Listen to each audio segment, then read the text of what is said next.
right, welcome back, everybody. We continue with your questions about employment benefits and unemployment benefits during the pandemic. Richard Lavers with the New Hampshire Employment Security Office is with us right now, and let's continue with your question. Lisa asks, can high school kids who work at Canopy Lake Park collect unemployment? It was indicated that seasonal employees whose place of business was closed due to COVID-19 could, but they are all being denied since they only worked previously during the summer.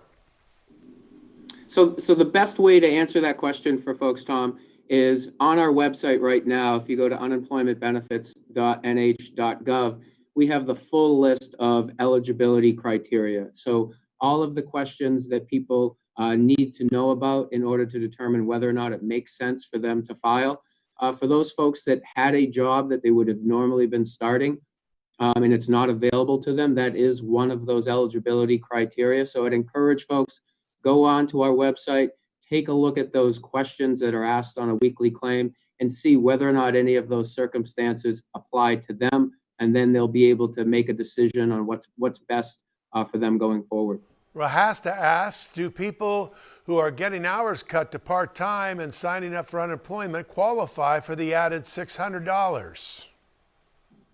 So there's a couple layers to this question. First, if you're working full-time, you do not qualify for unemployment benefits. If you're working part-time hours, you do qualify, but in a lot of instances, you'll be earning too much from your part-time job to actually receive a benefit. So we have a full calculation on our website. If you go to unemploymentbenefits.nh.gov, we're able to address that. We have about a 30% disregard in New Hampshire, where you can earn up to 30% of your weekly benefit amount. And as long as your wages don't reduce you below $1 of a benefit, you would still get the $600. But I'd encourage people to go onto our website, take a look at how that math works with how much they're earning, and then they can figure out how that's going to apply to them going forward. Beth asks, if you didn't file at first because you thought that you were going to be out of work for just a few weeks, but then it turned into a few months, can you back file for the previous weeks?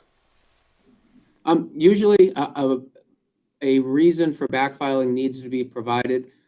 We tried not to have to do that, so that's why we encourage people that when they feel they're going to be eligible, they're going to experience either partial or total unemployment, to file that claim. So I'd encourage Beth to get her claim filed.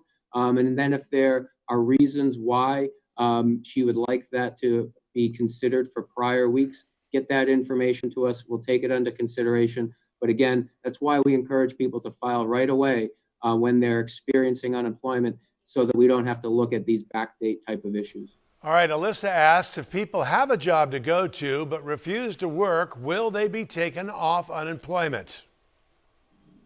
So, and that's a great question right there, a very timely question too. With the governor's announcement earlier today regarding the 2-week extension of the stay-at-home order, I think a lot of people are familiar with the guidance that we've put out on our website indicating that compliance with the stay-at-home order is an area of potential eligibility for unemployment benefits right now. However, if the stay-at-home order is not extended beyond those 2 weeks, then that would no longer be a reason for someone to file for unemployment. So there are many other reasons why individuals could be receiving unemployment that are related to COVID-19.